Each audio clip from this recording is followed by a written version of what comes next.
qu'importe si je ne vais pas me marier, c'est pas grave, mais je ne laisserai jamais un homme me battre. Waouh. En tout cas, j'ai béni le Seigneur. Tu n'as pas l'habitude de parler, mais là, vraiment. Donc, en fait, comme Oui, tu j'ai pas voyais, l'habitude. donc comme ton père battait ta mère, c'est ça, hein? Oui, Donc, toi, ça t'a traumatisé. beaucoup même. D'accord. Donc, toi, dans ta tête, en fait, c'était, tu ne vas jamais, en fait, tu vas être dans une relation, mais dès que le monsieur te touche seulement, là, Oui, oui, tu prends tes clics et tes claques, au revoir. je pars, oui.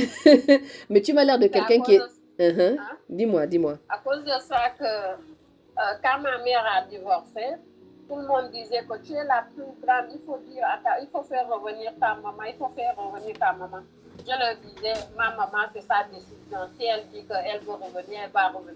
Si elle ne revient pas, c'est pas moi de la faire revenir. Mais moi, je savais pourquoi elle est partie. Elle ne D'accord. parlait pas, moi je voyais tout, mais je ne disais rien, je disais à personne. Mes petits frères, ils étaient petits, mais moi j'étais la plus grande et je n'oublie pas, je voyais tout ce qui se passe. Waouh. Mais comment, avec le recul aujourd'hui, maintenant, comment tu vois les choses? Là, moi je suis calmée, j'ai beaucoup changé, Hmm. mais par rapport aux hommes, je ne sais Tu pas as un problème avec comment. les hommes. Oui, Tu as un problème avec les hommes, je- voilà. Comment tu vois les hommes au jour d'aujourd'hui par rapport à ce que tu as vu de ta mère? Et leur violence était comment? La violence là, elle était vraiment, elle était, enfin, la violence c'est la violence, hein. Donc, parce que je sais que voilà, ça casse les bras, ça casse les mâchoires. Cette violence-là était comment? Comment tu la voyais? Est-ce qu'elle était verbale? Est-ce qu'elle était physique? Est-ce qu'elle était, elle était économique? Est-ce qu'elle était, parce que, hmm. il le tapait, mais ma mère ne se défendait pas. Il le tapait et ne se défendait pas. Des fois, une fois, quand il a brûlé les habits, ma mère, elle était sortie avec moi. C'est une de mes tantes qui l'a donné les habits là. Donc, lui, il n'a même pas cherché à comprendre ce qui s'est passé. Et il a pris les habits, il l'a tapé et il a brûlé les habits. Et ma mère n'a pas donné d'explication, n'a rien dit. Et moi aussi, je n'ai pas parlé aussi. Donc ça veut dire que tu as beaucoup souffert de ça, hein? Ouais. Tu as beaucoup souffert en fait de voir ça. Vous voyez ça, ce sont des traumas, hein? Voici un trauma. Voici un trauma. Donc toi aujourd'hui, comme tu disais tout à l'heure, si maintenant tu vas dans un couple, donc c'est-à-dire que toi-même tu n'as même pas confiance au couple en fait, hein? Mais non, moi, j'ai pas confiance aux Tu hommes. n'as pas Hein. confiance aux hommes, voilà, ben voilà. Pas du tout. Ma pauvre Louise. Louise, ça va Pas aller. du tout. Ça va Ouais. aller, tu sais. Voilà, il faut, tu sais, dans la vie, moi j'estime que tout le monde doit avoir une part de bonheur. Et je sais que ça t'a traumatisé beaucoup. Ça t'a traumatisé vraiment de te dire au jour d'aujourd'hui, voici ce que moi je vis. C'est ça, c'est ce que tu viens de dire, hein, que moi je ne peux pas être avec un homme qui me bat. C'est normal. Moi aujourd'hui, quand je conseille, je dis ceci. J'ai dit, si un homme te tape pas, hein, faut partir. Moi je ne conseille pas. Je ne conseille pas les femmes qui restent, oh non, il va changer, il va faire comme si. Quand un homme te tape une fois, il te tapera toujours. C'est comme une porte que tu ouvres en fait. C'est-à-dire qu'il ouvre la porte, c'est comme un test. Il teste. Il te tape une fois, c'est fini. Il faut me donner la liste des tatas célibataires. Je vais vous porter en prière aujourd'hui. Ayez, mon Dieu. Mais Louise, reviens encore un peu. Donc, au jour Oui, d'aujourd'hui, tata. aujourd'hui, comment quand tu penses à un homme au jour d'aujourd'hui, quel est l'homme que toi tu aimerais avoir au jour d'aujourd'hui? Si tu penses à un homme aujourd'hui, c'est quoi ton idéal? Dans ton Moi, idéal, hein? Voilà. mon idéal, c'est un homme qui me comprend, qu'on discute ensemble, tout ce qu'on va faire, on partage tout, quoi. Hmm. Qui me respecte, je le respecte. Mais toi, comment tu es aussi dans ton caractère? Non, moi, mon caractère, ça va. Moi, j'ai pas de problème. J'embête pas. J'embête pas. Moi, j'embête pas, tata. Moi, je suis comme Hmm. ça. Tu me vois comme Hmm. je suis là. Hmm. Je fais mon travail. Des fois, Hmm. les gens me demandent tu as quoi, mais j'ai dit, mais j'ai rien. Je suis là, tu vas bien. J'ai dit, oui, je vais bien. J'ai Hmm. pas de problème. Non, Hmm. j'embête pas. Hmm. J'embête pas et j'aime pas aussi qu'on m'embête. Je suis Hmm. Ce comme qui est ça. normal. Bonjour, Chabi. Et ça fait combien de temps que tu n'as pas eu d'homme dans ta vie au jour d'aujourd'hui? Là, ça va faire. Avec l'homme que j'ai dit que je me suis battue, Hmm. et j'ai brûlé aussi ses habits parce qu'il m'a tapé en public et je lui ai dit que non. fait pas. Donc, on s'est Les pas gens qui ne vu. parlent pas là, c'est dangereux. Oh. Les gens qui ne parlent pas. Yeah! Oui, Le jour où ils s'enflamment, tu as c'est ce peur. qu'il a dit. Il m'a dit que tu es quelqu'un. J'ai dit que non. Moi, je t'ai dit depuis au départ que tu ne me touches pas. Si tu veux me toucher, ne me touche pas en public. Donc, Hmm. si on a quelque chose à régler, on peut le régler On le dans regarde la en maison, privé, voilà, pas à la dehors. maison en privé. Voilà. On se parle et on se comprend. Mais si tu le fais dehors, moi, je vais me venger aussi. Je ne vais pas te laisser que tu me tapes dehors. Waouh, dent pour Donc, dent. c'était ça. Dent pour dent. Donc, Voilà. tu l'as brûlé, les amis. Oui, après, j'ai beaucoup regretté. J'ai refait la même chose que ce que mon père a fait en Ah, arrière. ah, Mais ben voilà. j'ai- Tu t'es rappelé. ça m'a traumatisé. Hmm, tu as été Je me suis traumatisé, rappelé de effectivement. ça. Ouais. Je me suis rappelé de ça. Après, avec lui, on a continué, mais ça n'allait pas. C'est parce que comme il y avait la dispute, ça n'allait pas, que j'ai cassé. Et Hmm. puis là, je ne sors pas avec personne. Je parle avec quelqu'un au téléphone, mais c'est un musulman. Et le but, il me demande que je dois me convertir. Je lui dis que si c'est ça, donc on laisse tomber, on se parle. Mais ça fait combien de temps? Voilà, ça fait combien de temps? Je suis seule. Ouais, 2 ans. Ça fait 2 ans que je suis toute seule. 2 ans. C'est pas loin, ça. Donc, quand tu es rentré dans le groupe, là, tu avais quelqu'un Oui, j'étais avec lui. C'est la personne que j'ai dit que je me suis que tu t'es disputé, disputée ouais, la battu, là, locale. ouais, ok. Oui, oui. Ma Mais Louise. après, oui, après j'ai dit que on arrête. Non, il faut pas rester avec un homme violent. Je vous dis la vérité, ne restez pas avec les hommes violents. Si un homme te tape, chez nous ici en France, hein, c'est dès qu'il te met seulement une gifle, hein, c'est déjà une violence. C'est déjà une violence. La gifle, c'est la violence déjà. Faut pas accepter. Il commence toujours par une... Moi, ça avait commencé avec une gifle. Hein. Une bonne gifle. Boum, ça m'a tête à taper contre le mur. J'ai ici, je ne sais pas si Zaza, tu l'as vu quand on s'est vu. J'ai eu 3 points de suture au niveau de l'œil. La cicatrice que tu as vue sur mon œil là, c'est ça. C'est la violence. Il m'a mis une gifle de cow-boy. Et puis j'ai tapé la tête contre le mur. Et puis ça m'a éclaté l'œil en haut ici là. Après, il y a eu d'autres choses. Voilà, que je vais parler plus quand on sera dans la conférence. C'est là-bas que vous aurez les détails là-bas. Là. Heureusement qu'il y aura les boîtes de mouchoirs. C'est là-bas que vous allez comprendre la profondeur en fait. Et puis les questions qu'on se pose souvent, mais pourquoi on est resté en fait? Pourquoi? Qu'est-ce qui s'est passé? C'est une possession, hein, vous savez ça. J'ai eu honte de parler de cette histoire-là parce que je ne comprenais pas. Je n'avais pas les mots pour mettre dessus. Mais pourquoi je suis restée? Je disais que c'était de l'amour. Mais l'amour ne fait pas ça, en vrai. C'est une possession. Hein?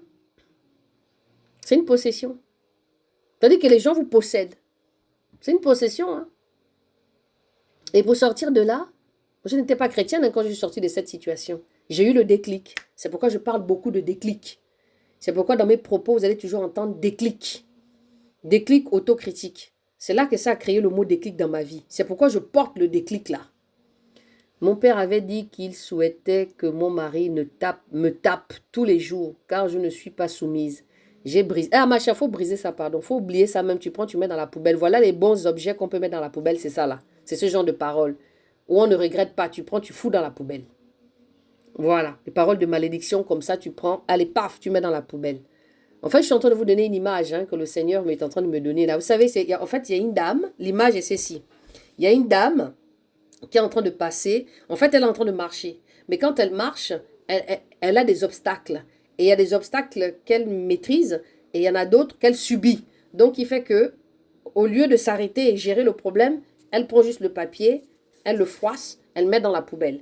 Et à chaque fois, elle passe toujours à côté de cette poubelle-là. Est-ce que vous comprenez un peu le message que le Seigneur est en train de donner là? Et à chaque fois, elle passe à côté de la poubelle. Et dans cette poubelle-là, il y a tous ces tracas à l'intérieur.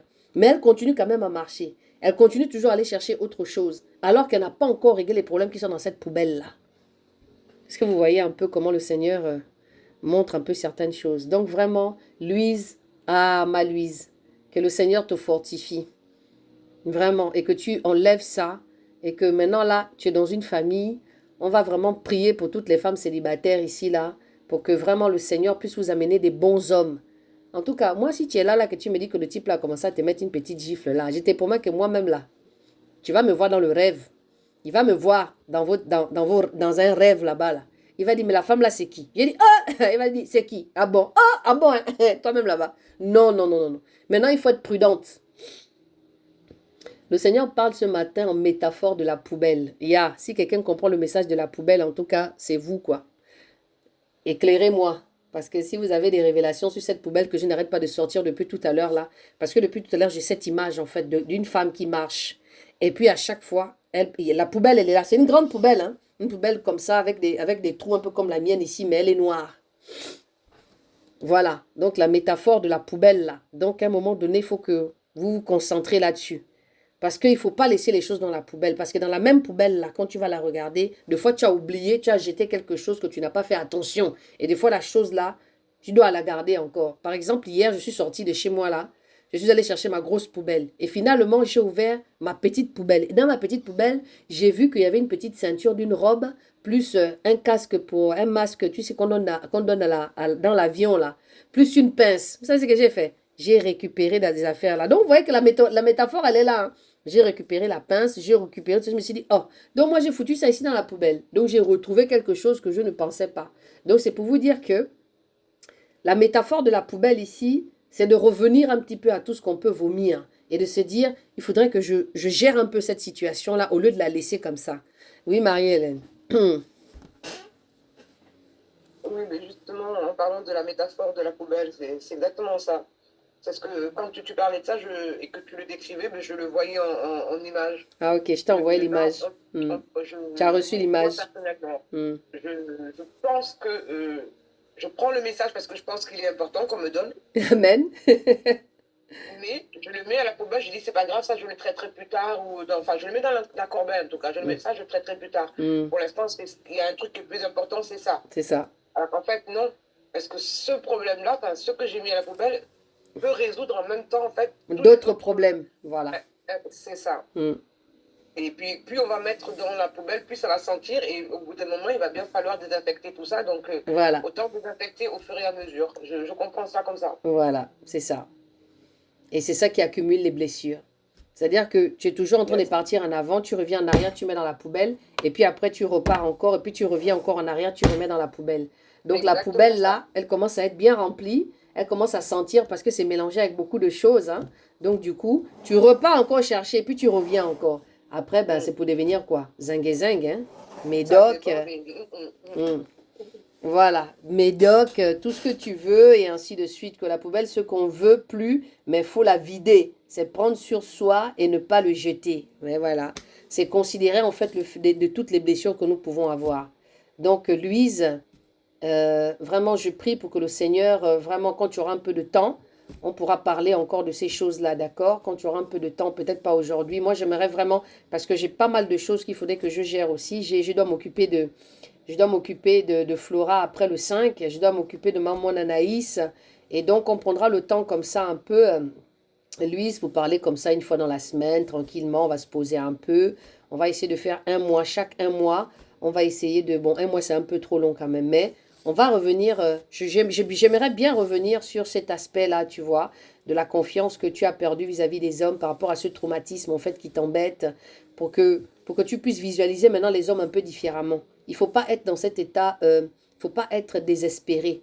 Il faudrait vraiment que tu sois dans un état de te dire, Dieu a prévu un homme pour moi et il n'est pas trop tard. D'accord? Et puis continue à travailler ton caractère, continue à visualiser en fait des choses qui vont faire que tu ne seras pas à l'aise dans un couple, bien dans une relation. Donc ce sont les choses aussi, voilà, être aussi douce. Je ne sais pas pourquoi, j'entends dans mon cœur, dans ma tête là, la douceur aussi. Parce que nous, les femmes là qui ont été un peu nanana là, et puis surtout quand tu es aussi dans un leadership, hein, c'est important. Donc aussi beaucoup apporter la douceur. Parce que nous autres là qui sommes dans le leadership, là, je commence à ressentir ces choses-là, vous voyez, en tant que leader. Donc il faut vraiment se mettre à sa place. C'est pas parce qu'on est un leader que l'homme reste l'homme dans ce que Dieu nous dit. L'homme reste l'homme. On a été créé pour la femme. C'est pas parce que toi tu es maintenant leader, tu es directrice d'entreprise que tu vas maintenant tout laisser pour ne pas t'occuper de ton mari. Non, non, non, non, non, non. Donc Louise, on va trouver un petit moment ensemble où on va un peu discuter, on va un peu parler. Adrienne aussi, tu dois passer aussi entre mes mains. Toi aussi, on doit aussi discuter un peu de temps en temps comme ça. Voilà, on va se laisser guider par le Seigneur ou on va prendre un peu des petits temps d'échange ensemble, mettre un peu le doigt sur les petites choses qui dérangent toujours pour voir comment éventuellement on pourra vous apporter dans la prière. Voilà, on dit merci au Seigneur. Amen, lui, ça va aller. Nyofa, Nyofa. Les Sénégalais sont à l'honneur le matin là. Hein? Elle, c'est une Sénégalaise qui vit au Gabon. Elle est au pays là, elle a pris ça, elle a mis ça sur ta tête. Louise, j'arrive au Gabon là-bas, je viens te baptiser au nom de Jésus. Et puis je vais t'amener voir ma mère là-bas là. Tu vas aller voir ma mère. Donc nous autres là les mariés, on n'a pas le droit de se plaindre aussi. Mon cher, tu vas te plaindre pour faire quoi? Faut accepter. Même le matin, je voulais te demander, j'avais dit j'allais t'envoyer un message pour te dire qu'après tu vas me dire là où se trouve ta maman, je vais aller la voir. Oh, amen, amen, amen. Elle va te recevoir. Oh. J'ai dit, maman, il y a une fille là qui va venir te voir là. Elle sera seulement le gars. Ok, il n'y a pas de problème. Il n'y a pas de souci. Après, on va se parler. Oui, on va se parler tranquillement. Il n'y a pas de problème. Tu vas aller voir. Elle a une belle vue là-bas là. Zaza, tu veux te plaindre pourquoi? Quoi? Toi, tu veux venir parler ici là pour te plaindre? Moi, j'aimais